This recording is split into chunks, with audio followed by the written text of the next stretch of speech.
여러분, 누군가에게 무시당해 본 적 있습니까? 시골 출신이라 안 된다. 배운 게 없잖아. 너 같은 사람이 무슨 회사를 하겠어? 나는 젊을 때 하루에도 몇 번씩 그런 말을 들었다. 강원도 통천의 가난한 농가에서 태어나 고등학교조차 못 나왔던 청년 정주영. 서울로 올라올 때 가진 건 밥 3끼 값과 꿈 하나뿐이었다. 그때 세상은 내게 웃었다. 하지만 나는 묻고 싶었다. 당신들은 해봤습니까? 나처럼 끝까지 포기하지 않고 버텨본 적 있습니까? 사람들은 나를 무시했지만 그 무시가 나를 만들었다. 은행장이 문전박대할 때도, 건설 현장 감독이 비웃을 때도 나는 화내지 않았다. 대신 마음속으로 이렇게 되뇌었다. 지켜봐라. 나는 반드시 해낼 것이다. 이 영상에서 나는 그 모든 무시와 멸시 속에서 배운 5가지 원칙을 이야기하려 한다. 이 5가지는 나를 거짓말처럼 일으켜 세웠고, 한때 구두 밑창을 수십 번 덧댄 청년을 현대라는 이름으로 세상을 움직이는 사람으로 만들었다. 지금 당신이 누군가에게 무시당하고 있다면 오늘 이야기 속에서 반드시 돌파구를 찾게 될 것이다. 끝까지 본다면 당신의 인생을 다시 바라보게 될 것이다. 그리고 혹시 포기하지 않겠다는 마음이 들었다면 지금 구독 버튼을 눌러라. 이 채널은 당신의 그 마음을 지켜줄 것이다. 사람이 살다 보면 누구나 한 번쯤 이런 말을 듣는다. 그 정도 능력으로 뭘 하겠어? 시골 출신이 뭘 안다고 나서? 그 말 한마디에 자존심이 무너지고 피가 머리끝까지 치밀어 오르지 않나? 나 역시 그랬다. 하지만 세월이 흘러 나는 깨달았다. 무시당했을 때 절대로 감정으로 대응하지 마라. 그건 내가 피와 땀으로 배운 첫 번째 원칙이다. 1937년 봄, 나는 20살 청년이었다. 강원도 통천에서 서울로 올라와 가진 전 재산은 흙 묻은 가방 하나와 몇 원짜리 돈뿐이었다. 종로 경복궁 근처 허름한 골목길 한켠에 아도 서비스라는 작은 자전거 수리점을 열었다. 손수 쓴 붓글씨 간판이 삐뚤빼뚤했지만 그게 내 인생 첫 번째 간판이었다. 낮에는 손님 자전거를 고치고 밤에는 바퀴 체인을 닦았다. 기름 냄새와 쇳가루 냄새가 뒤섞인 그 가게는 비록 작았지만 내 세상의 전부였다. 손님이 없을 때는 고철더미에서 부품을 모아 하나라도 다시 쓸 수 있게 만들었다. 그 시절 자전거는 부자의 탈 것이었다. 하지만 나는 그 바퀴 속에서 세상이 움직이는 원리를 봤다. 사람이 밀면 굴러가고 멈추면 넘어지는 것. 인생도 똑같다. 그러던 어느 날 부품을 더 사기 위해 은행 대출을 받으러 갔다. 양복이라곤 한 벌뿐이라 전날 밤에 다림질을 하고 신발도 닦고 새벽부터 은행 앞에 섰다. 창구 안쪽에서 한 중년 과장이 서류를 훑어보더니 말했다. 정 사장, 농사꾼 출신이 무슨 사업을 한다고요? 자본도 없고 기술도 없고 배운 것도 없잖아요. 그 말이 내 가슴을 깊게 찔렀다. 나는 순간 얼굴이 붉게 달아올랐다. 지금 당장 뭐라도 말해야 하나? 하지만 그때 문득 생각했다. 화를 내면 이 자리에서 끝이구나. 그래서 나는 미소를 지었다. 좋은 말씀 감사합니다. 부족한 걸 알려주시니 고맙습니다. 혹시 시간이 되신다면 서류 쓰는 법을 조금만 알려주실 수 있을까요? 그 과장은 처음엔 말없이 나를 쳐다봤다. 그리고 잠시 후 자리에서 일어나 이리 오세요 하며 내 옆으로 와 앉았다. 그는 서류의 첫 줄부터 마지막 줄까지 하나씩 설명해 주었다. 자기 점심시간까지 내어주면서 말이다. 그날 은행 문을 나서며 하늘을 올려다봤다. 봄비가 부슬부슬 내리고 있었다. 나는 그 비 냄새 속에서 희미하게 웃었다. 세상은 싸워서 이기는 게 아니라 감정을 다스려서 이기는 거구나. 며칠 뒤 그 과장이 전화를 걸었다. 정 사장, 이번엔 서류 잘 됐습니다. 은행에서도 검토해보죠. 그때의 기쁨은 말로 다 못한다. 그가 내게 처음 건넨 서류 한 장이 훗날 현대의 첫 밑그림이 될 줄은 그도 몰랐을 것이다. 사람들은 흔히 말한다. 화를 내야 속이 시원하다. 하지만 그건 착각이다. 감정은 칼이다. 휘두르면 상대도 베이지만 결국 자신이 다친다. 진짜 강한 사람은 감정을 다스릴 줄 아는 사람이다. 누가 나를 얕잡아도 미소로 답할 수 있는 사람. 그가 결국 신뢰를 얻는다. 그 시절 나는 하루 14시간씩 일했다. 손바닥엔 굳은 살이 박이고 손톱 밑엔 늘 기름이 끼어 있었다. 가끔 부자 손님들이 차갑게 말했다. 정 사장, 손이 참 더럽네요. 그럴 때마다 나는 웃으며 말했다. 예, 손은 더럽지만 마음은 깨끗합니다. 그 한마디에 몇몇 손님은 조용히 웃었고 그 후 다시 찾아왔다. 그게 바로 세상의 법칙이었다. 화를 내면 사람이 떠나고 웃으면 사람이 돌아온다. 나는 훗날 현대건설을 세운 뒤에도 직원들에게 자주 말했다. 누가 너를 얕잡아도 절대 얼굴 찡그리지 마라. 웃는 얼굴이 제일 강한 갑옷이다. 네가 화를 내면 상대는 이겼다고 느끼지만 내가 웃으면 상대는 무너진다. 그날 은행에서 웃었던 내 미소 하나가 나중에 현대라는 이름으로 이어졌다. 그 미소가 없었다면 지금의 나는 존재하지 않았을 것이다. 인생의 첫 승리는 남을 이긴 게 아니라 내 감정을 이긴 그 순간이었다. 그리고 지금 이 영상을 보고 있는 당신에게도 말해주고 싶다. 누가 당신을 무시하든 웃어라. 그 미소 하나가 당신의 인생을 바꿀 것이다. 사람은 누구나 자신만의 판이 있다. 어떤 사람은 학벌의 판에서 싸우려 하고 어떤 사람은 돈의 판에서 상대를 눌러보려 한다. 하지만 나는 인생을 살며 분명히 깨달았다. 남이 만든 판에서 싸우면 절대 이길 수 없다. 자신의 판으로 싸워야 한다. 1960년대 초 나는 정부 관계자들과 회의를 자주 했다. 그때마다 들리는 말이 있었다. 정 회장, 당신은 대학도 안 나왔잖아요. 경제 논리를 모르면 대규모 산업은 어렵습니다. 그 말이 나를 자극했다. 하지만 나는 맞받아치지 않았다. 대신 조용히 웃으며 말했다. 맞습니다. 저는 학교 대신 현장에서 배웠습니다. 책에서는 배울 수 없는 사람과 현장을 봤습니다. 그들은 나를 얕봤다. 하지만 그 얕봄이 내 무기가 되었다. 남들이 책상 위에서 논리를 말할 때 나는 흙바닥에서 진짜 해답을 찾았다. 이게 바로 현장 경영겐바 증인의 시작이었다. 현대건설을 막 세웠을 때 나는 정부로부터 첫 해외 공사 입찰 제안을 받았다. 사우디아라비아의 도로 공사였다. 그 자리에 있던 외국계 기업 임원은 이렇게 말했다. 정 회장, 한국은 아직 사막 공사를 할 기술이 없습니다. 이건 당신의 무대가 아닙니다. 그때 나는 조용히 미소 지었다. 기술은 배울 수 있지만 열정은 배울 수 없습니다. 우린 그 열정을 가지고 있습니다. 그 자리에 있던 통역관이 내 말을 전하자 회의장은 잠시 정적에 휩싸였다. 그리고 한 외국인은 말했다. 흥미롭군요. 당신이 직접 현장에 갈 겁니까? 나는 단호히 말했다. 예, 우리 사람들과 함께 땀을 흘리러 갑니다. 그 순간 싸움의 판이 바뀌었다. 그들은 지식과 논리의 세계에 있었지만 나는 땀과 행동의 세계에서 싸웠다. 결국 그 프로젝트는 현대가 따냈다. 사람은 누구나 남이 정해놓은 기준에서 자신을 증명하려 한다. 학벌, 돈, 명함, 지위. 그러나 그건 다 남이 만든 판이다. 그 판에 들어서는 순간 이미 불리하다. 내가 만약 학력의 판에서 싸웠다면 나는 평생 고등학교도 못 나온 사업가로 끝났을 것이다. 하지만 나는 내 판에서 싸웠다. 현장이라는 그 누구도 나보다 잘 모르는 공간에서 거기서 나는 누구보다 자유로웠다. 내가 세운 원칙은 단순했다. 지식보다 경험이, 말보다 땀이 세상을 움직인다. 1970년대 초 나는 중동 사막에서 불볕더위 속에 서 있었다. 섭씨 50도가 넘는 열기, 미제 열기 마친 곳이 미여사. 모래바람이 눈을 덮고 물 한 병이 하루치 생명처럼 느껴졌다. 그곳에서 나는 젊은 직원들에게 이렇게 말했다. 여기서 책 이야기를 해봤자 아무 소용없다. 우리가 가진 건 현장 감각 하나뿐이다. 그게 바로 우리 무기다. 그 말에 그들은 눈빛이 변했다. 그리고 그들은 사막 한복판에서 하루 16시간씩 일하며 도로를 완성했다. 외국 업체가 포기한 일을 한국 사람들이 해냈다. 사람들은 말했다. 정 회장은 미쳤다. 불가능한 일을 한다. 그러나 나는 속으로 웃었다. 미친 게 아니라 남의 판에서 안 싸운 거다. 나는 인생에서 늘 이렇게 살아왔다. 누가 나를 시험할 때 나는 그들이 만든 룰을 거부했다. 그들의 언어가 아닌 나의 언어로 답했다. 그게 내 방식이었다. 그래서 나는 직원들에게 이렇게 말했다. 비웃음에 화내지 마라. 그건 그들의 언어다. 너는 내 언어로 싸워라.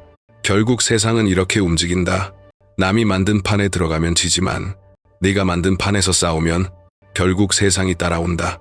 내가 현장으로 세운 현대가 책상 위의 기업들을 이긴 이유 바로 그거 하나였다. 남이 만든 판에서 싸우지 않았기 때문이다. 사람은 누구나 비판을 싫어한다.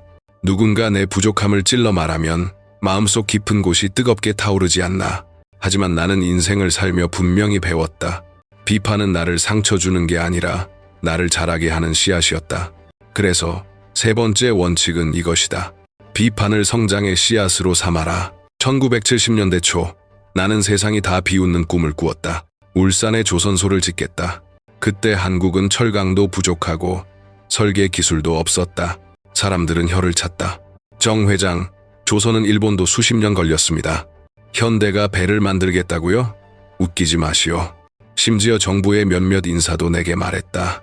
정 회장, 조선소는 모험이 아니라 무모입니다. 그 말들이 내 가슴을 찔렀다. 나는 순간적으로 화가 났다. 하지만 그 화를 꾹 눌렀다. 맞다. 우리에겐 아직 경험이 없다. 하지만 배워서 만들면 된다. 그날부터 나는 비판을 연료로 바꾸는 방법을 배우기 시작했다. 회의가 끝나면 밤이 돼도 불을 끄지 않았다. 직원들과 울산 바닷가에 앉아 도면을 펴놓고 공부했다. 그때 나는 이렇게 말했다. 우린 조선소 경험이 없다. 하지만 세상에 처음이 없는 일은 없다. 다른 나라가 할 수 있다면 우리도 할 수 있다. 그 말에 젊은 기술자들이 눈빛을 바꿨다. 회장님, 해보겠습니다. 그날 이후 그들은 밤새 도면을 베끼고 나는 영어 교재를 꺼내 단어를 외웠다. 용접 각도, 강판 두께, 엔진 밸런스. 그때는 공부가 아니라 생존이었다. 나는 진심으로 믿었다. 비판은 나를 멈추게 하는 게 아니라 나를 움직이게 하는 신호였다. 몇 달 후 영국 기술자들이 한국으로 왔다. 그들은 우리의 설계도를 보고 웃었다. 이건 어린아이 낙서 수준이에요. 그 말에 기술자 몇 명이 얼굴이 붉게 달아올랐다. 나도 속이 끓었다. 하지만 나는 미소를 지었다. 좋은 지적 감사합니다. 그럼 어디서부터 배워야 할까요? 그들은 당황했다. 한국인은 자존심 세다더니 이상한 사람인데. 그날 이후 나는 그들을 따라다니며 배웠다. 이 곡선은 왜 이렇게 설계하나요? 이 철판은 어떤 이유로 쓰나요? 그들은 처음엔 귀찮아했지만 점점 나를 존중하기 시작했다. 왜냐면 나는 비판을 두려워하지 않았기 때문이다. 그렇게 몇 달이 지나고 그 기술자들이 본국으로 돌아가며 말했다. 당신은 우리가 본 사람 중 가장 빠른 학습자입니다. 나는 웃으며 대답했다. 당신들이 좋은 스승이었으니까요. 그들의 비판이 없었다면 현대조선소는 존재하지 않았을 것이다. 비판은 나를 넘어뜨리려 한 게 아니라 나를 일으켜 세운 자극이었다. 몇 년 뒤 첫 선박 현대 1호가 바다 위에 띄워졌을 때 전 세계 언론이 몰려왔다. 기자들이 물었다. 정 회장, 세계가 불가능하다고 했는데 어떻게 해냈습니까? 나는 대답했다. 그 불가능하다는 말이 내 연료였습니다. 사람들은 실패의 두려움보다 비판의 시선을 더 무서워한다. 하지만 나는 안다. 비판은 실패의 증거가 아니라 성장의 시작이다. 나는 직원들에게 자주 말했다. 누가 너를 꾸짖으면 그 말 속에 진짜 배움이 숨어 있다. 칭찬은 달콤하지만 오래가지 않는다. 비판은 쓰지만 오래 남는다. 그 쓰라림 속에서 실력이 만들어진다.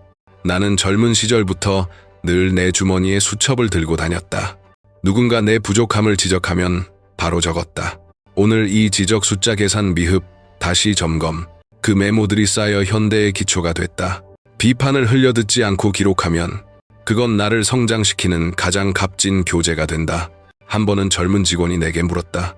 회장님, 왜 항상 사람들의 말을 그렇게 꼼꼼히 듣습니까? 나는 대답했다. 나는 대학을 못 나왔지만 사람의 말이 내 교과서였다. 그 말은 진심이었다. 나는 인생을 살며 깨달았다. 사람의 입은 가장 현실적인 학교였다. 칭찬은 교양 수업이고 비판은 실전 수업이었다. 그 실전에서 나는 강해졌다. 그 시절 사람들은 나를 고집쟁이라고 불렀다. 하지만 그 고집 속엔 언제나 배움의 귀가 열려 있었다. 나는 안다. 고집만 있는 사람은 결국 외로워지고 비판을 들을 줄 아는 사람은 끝내 성장한다. 나는 늘 내 자신에게 물었다. 지금의 나는 비판을 견딜 만큼 단단한가? 그 질문이 내 하루를 바꿨다. 이제 돌이켜보면 나를 크게 만든 건 칭찬이 아니라 비판이었다. 칭찬은 내 자존심을 키웠지만 비판은 내 능력을 키웠다. 그래서 나는 누가 나를 비웃을 때마다 속으로 이렇게 말했다. 좋다. 또 배울 시간이 왔다. 결국 인생은 이렇게 단순하다. 비판을 피하면 편하지만 작게 남고 비판을 껴안으면 힘들지만 크게 성장한다. 그 차이가 평생의 차이를 만든다. 오늘 이 말을 듣는 당신에게 전하고 싶다. 누가 당신을 비난하든 두려워하지 마라. 그 말 속엔 반드시 하나쯤 당신을 앞으로 나아가게 할 진실이 숨어 있다. 비판을 두려워하지 마라. 그 속에 인생의 답이 숨어 있다. 세상은 흔히 말한다. 세상은 강한 자가 이긴다. 하지만 나는 다르게 생각한다. 진짜 강한 사람은 한 걸음 물러설 줄 아는 사람이다. 이것이 네 번째 원칙이다. 1970년대 초 정부 고위 인사들과 대기업 대표들이 한자리에 모였다. 회의 주제는 울산 조선소의 확장 계획이었다. 그 자리에서 한 장관이 내게 말했다. 정 회장, 일본도 수십 년 걸린 조선 산업을 현대가 몇 년 만에 한다고요. 그건 욕심이고 무모한 일입니다. 회의실은 조용해졌다. 모두가 내 얼굴을 바라보았다. 내가 반박할 줄 알았던 그 순간 나는 천천히 자리에서 일어나 고개를 숙였다. 좋은 말씀 감사합니다. 그 말씀을 조언으로 새겨 듣겠습니다. 그리고 회의가 끝나자마자 나는 수첩을 꺼내 이렇게 적었다. 장관 말씀, 기술 인력과 자금 확보 필요. 그날 밤 그 한 줄의 메모가 내 계획의 출발점이 되었다. 며칠 뒤 나는 기술자 확보와 자금 협의를 본격적으로 시작했다. 몇 달 후 그 장관이 나를 찾아왔다. 정 회장, 그때 내 말을 진심으로 들은 겁니까? 나는 웃으며 대답했다. 예, 장관님 말씀 덕분에 준비가 훨씬 빨라졌습니다. 그는 잠시 나를 바라보다가 말했다. 그때는 화를 낼 줄 알았는데 오히려 내 말이 틀리지 않았단 생각이 들더군요. 그날 이후 그는 내 가장 든든한 조력자가 되었다. 그때 나는 깨달았다. 사람은 정면으로 부딪힐 때보다 한 걸음 물러설 때 더 큰 인상을 남긴다는 것을. 물러서는 것은 패배가 아니라 여유다. 그 여유 속에서 상대는 나를 다시 본다. 현대건설을 키우던 시절에도 비슷한 일이 있었다. 한 현장에서 감리관이 내게 말했다. 정 사장, 이 설계는 잘못됐습니다. 이런 식으로는 절대 안 됩니다. 순간 주변이 얼어붙었다. 모두가 내가 화를 낼 줄 알았다. 하지만 나는 웃으며 말했다. 좋은 지적 감사합니다. 그럼 어떤 방법이 더 나을까요? 그는 놀란 표정으로 나를 바라봤다. 그날 저녁, 그는 자발적으로 남아 새로운 구조 설계를 함께 검토해 주었다.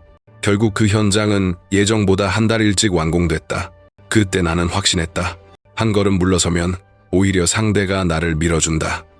1976년 런던에서 조선소 자금 협의를 위해 외국은행 관계자들과 만났다. 그들은 차가운 표정으로 말했다. 한국은 아직 조선 경험이 없습니다. 이 일은 너무 위험합니다. 통역이 말을 전하자 나는 조용히 미소 지었다. 맞습니다. 우리는 경험이 없습니다. 하지만 경험이 없다는 건 아직 한 번도 실패하지 않았다는 뜻이기도 합니다. 순간 회의장이 조용해졌다. 그들은 잠시 나를 바라보더니 다시 물었다. 정 회장, 정말 가능하다고 생각합니까? 나는 대답했다. 해보지도 않고 포기하는 게 더 위험합니다. 그날 밤 협상은 극적으로 성사되었다. 나는 상대의 언어로 싸우지 않았다. 오히려 겸손으로 설득했다. 그게 나의 방식이었다. 나는 직원들에게 자주 말했다. 세상은 싸움으로 움직이지 않는다. 침묵으로 설득되고 겸손으로 이어진다. 그 말을 듣던 한 젊은 직원이 물었다. 회장님, 물러서면 지는 거 아닙니까? 나는 미소를 지으며 말했다. 물러서면 잠시 지는 것 같지만 결국 상대는 내게 빚진다. 그 한 걸음이 모든 걸 바꾼다. 세월이 흐르면서 나는 알게 됐다. 나를 공격하던 사람 중 몇몇은 훗날 나의 가장 든든한 동지가 되었다. 그들은 말했다. 정 회장은 이상합니다. 화를 내야 할 때 웃고 공격받을 때 침묵하죠. 나는 웃으며 대답했다. 그래서 오래 버텼습니다. 사람들은 강한 사람이 오래 간다고 믿는다. 하지만 나는 다르게 본다. 강한 사람은 무너지지만 지혜로운 사람은 오래 간다. 지혜로운 사람은 싸움보다 길을 택하고 자존심보다 사람을 남긴다. 그래서 나는 이렇게 말한다. 한 걸음 물러서라. 그 한 걸음이 당신의 인생을 지켜준다. 결국 인생은 이기고 지는 싸움이 아니다. 얼마나 많은 사람의 마음을 얻느냐의 문제다. 싸움으로 얻은 승리는 잠깐이지만 양보로 얻은 신뢰는 평생 간다. 그게 내가 살아온 방식이었다. 나는 평생 수많은 사람을 만났다. 사업가, 정치인, 기술자, 외국인, 그리고 수백 명의 직원들. 그 중에는 내 손을 잡아준 사람도 있었고 등 뒤에서 나를 찌른 사람도 있었다. 그래서 나는 인생을 살며 분명히 배웠다. 불필요한 사람과는 거리두기. 이것이 5번째 원칙이다. 1970년대 후반, 현대그룹이 급성장하던 시기였다. 사람들이 몰려왔다. 사업 제안을 들고 오는 사람, 기회를 노리고 접근하는 사람, 겉으로는 웃지만 속으로는 계산하는 사람들. 나는 그들을 단번에 구별할 수 없었다. 그래서 처음엔 모두 믿었다. 하지만 믿음은 언제나 시험을 거친다. 어느 날 내가 가장 신뢰하던 한 임원이 회사의 중요한 계약 정보를 외부에 흘린 사실을 알게 됐다. 나는 충격을 받았다. 설마 그 사람은 아닐 거야. 직접 불러 물었다. 그는 끝까지 부인했다. 하지만 증거는 명확했다. 그날 밤 나는 잠을 이루지 못했다. 30년 가까이 함께한 사람을 내보내야 했다. 다음 날 나는 그를 불렀다. 자네를 원망하지는 않네. 하지만 이 일은 함께 갈 수 없네. 그는 고개를 숙였고 조용히 회사를 떠났다. 그날 이후 나는 원칙을 세웠다. 정이 아닌 원칙으로 사람을 본다. 사람들은 종종 말한다. 정 회장은 냉정하다. 맞다. 나는 냉정했다. 하지만 냉정하지 않았다면 현대는 오래가지 못했을 것이다. 기업은 감정이 아니라 신뢰로 굴러간다. 나는 직원들에게 자주 말했다. 누가 네 옆에서 항상 내 말을 맞장구 쳐도 그게 진심일 거라 생각하지 마라. 때로는 내게 쓴소리하는 사람이 진짜 아군이다. 1980년대 초 한 중견 간부가 내게 불만을 털어놨다. 회장님, 저 사람은 능력이 부족합니다. 팀 분위기를 흐립니다. 나는 잠시 듣고 물었다. 그럼 자네는 그를 도우려 했나? 그는 대답하지 못했다. 그날 오후 나는 전 직원에게 메모를 보냈다. 사람은 잘할 줄 알아야 한다. 하지만 그보다 먼저 도울 줄 알아야 한다. 그 메모는 나중에 정주영의 인사철학으로 불렸다. 나는 젊은 시절부터 인간관계로 많이 배웠다. 기억에 남는 일이 있다. 1960년대 한 거래처 사장이 나를 비웃었다. 정 사장, 당신 같은 시골 출신이 무슨 기업을 해요? 언젠간 망할 겁니다. 그 말이 가슴에 남았다. 하지만 나는 그와 싸우지 않았다. 오히려 손을 내밀었다. 그럼 망하지 않게 도와주시겠습니까? 그는 놀라더니 웃으며 내 손을 잡았다. 그 후 그는 내 가장 오랜 거래처 파트너가 됐다. 세상엔 이런 사람도 있다. 비판 속에서 진심을 담는 사람, 그리고 진심 없이 칭찬만 하는 사람. 나는 그 차이를 알아봤다. 그러나 나이가 들수록 진심 없는 사람에게 더 단호해졌다. 겉으론 예의를 지키지만 속으로는 나를 이용하려는 사람들. 그들과 거리를 두는 건 냉정이 아니라 나 자신을 지키는 일이다. 나는 늘 이렇게 생각했다. 모든 인연은 가치가 있어야 한다. 서로에게 도움이 되지 않는 인연은 결국 짐이 된다. 1990년대 나는 한 기자에게 이렇게 말했다. 현대그룹이 여기까지 온 건 내가 좋은 사람만 만나서가 아닙니다. 나쁜 사람을 빨리 떠나보냈기 때문입니다. 사람들은 이 말을 듣고 놀랐다. 하지만 그게 진실이었다. 기업이든 인생이든 관계는 추가보다 정리가 더 중요하다. 나는 불필요한 관계를 정리하면서 진짜 사람들의 얼굴이 보이기 시작했다. 어느 날 나를 비난하던 정치인이 나를 찾아와 말했다. 정 회장, 내가 예전에 당신을 너무 몰랐소. 나는 웃으며 말했다. 괜찮습니다. 사람이 나를 떠난다고 해서 내 길이 멈추는 건 아니니까요. 그는 잠시 침묵하더니 이렇게 말했다. 당신 같은 사람은 보기 드뭅니다. 나는 대답했다. 아니요. 저는 단지 불필요한 싸움과 불필요한 사람을 구별할 줄 알았을 뿐입니다. 인생을 살며 나는 수많은 인연을 봤다. 누구는 스쳐갔고 누구는 남았다.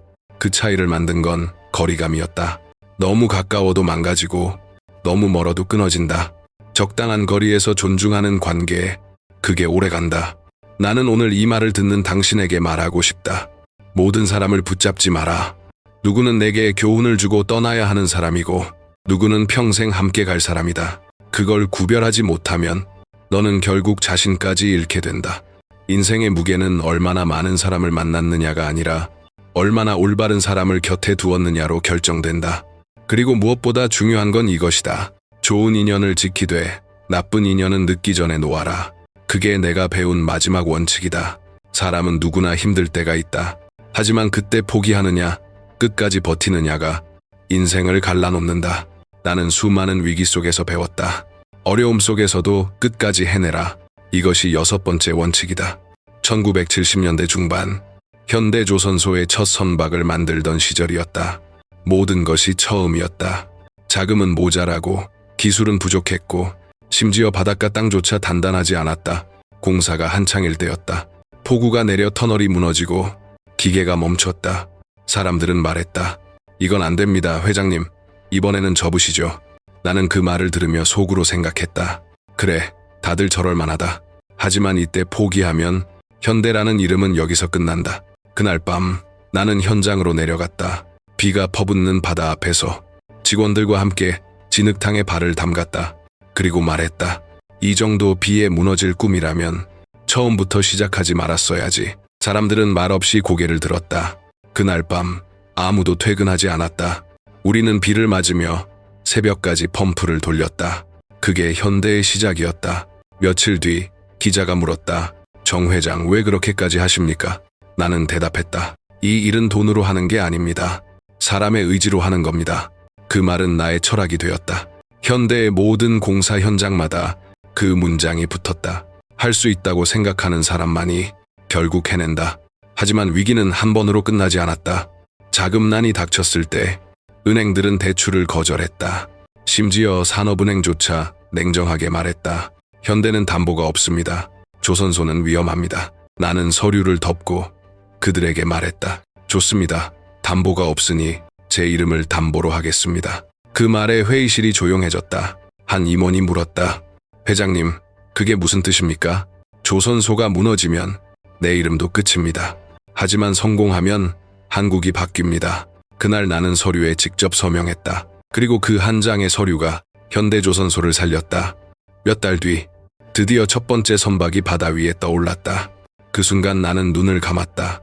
수많은 밤을 버티게 한 단 한 문장이 떠올랐다. 끝까지 하면 된다. 세상은 자주 말한다. 될 때까지 한다. 하지만 나는 다르게 생각했다. 되는 그날까지 버틴다. 이 두 문장은 비슷하지만 마음가짐이 다르다. 전자는 의욕이고 후자는 신념이다. 의욕은 쉽게 꺼지지만 신념은 죽어도 꺼지지 않는다. 나는 직원들에게 자주 말했다. 어려움이 오면 피하지 말고 두 손으로 끌어안아라. 그게 진짜 경험이다. 한 번은 한 젊은 직원이 나를 찾아와 말했다. 회장님, 요즘 너무 힘듭니다. 왜 이렇게 안 되는 걸까요? 나는 웃으며 대답했다. 안 되니까 너를 단단하게 만드는 거야. 쉬운 일은 아무도 기억하지 않는다. 그 직원은 눈시울이 붉어졌다. 그리고 몇 년 후 그는 현장의 소장이 되어 수백 명을 이끄는 리더가 되었다. 사람들은 종종 묻는다. 정 회장은 실패를 두려워하지 않습니까? 나는 이렇게 말한다. 실패는 두렵지만 포기는 더 두렵다. 실패는 다시 일어설 기회를 주지만 포기는 모든 가능성을 닫는다. 그래서 나는 실패를 받아들였고 그 안에서 답을 찾았다. 인생이란 결국 누가 더 오래 버티느냐의 싸움이다. 나는 그걸 너무 잘한다. 한 발만 더 버티면 기적은 그 다음 걸음에서 일어난다. 그래서 오늘 이 말을 듣는 당신에게 말하고 싶다. 지금이 힘들다면 아직 끝난 게 아니다. 끝까지 해내면 그 순간이 바로 기적이다. 사람은 평생 무엇을 남기고 떠나는가?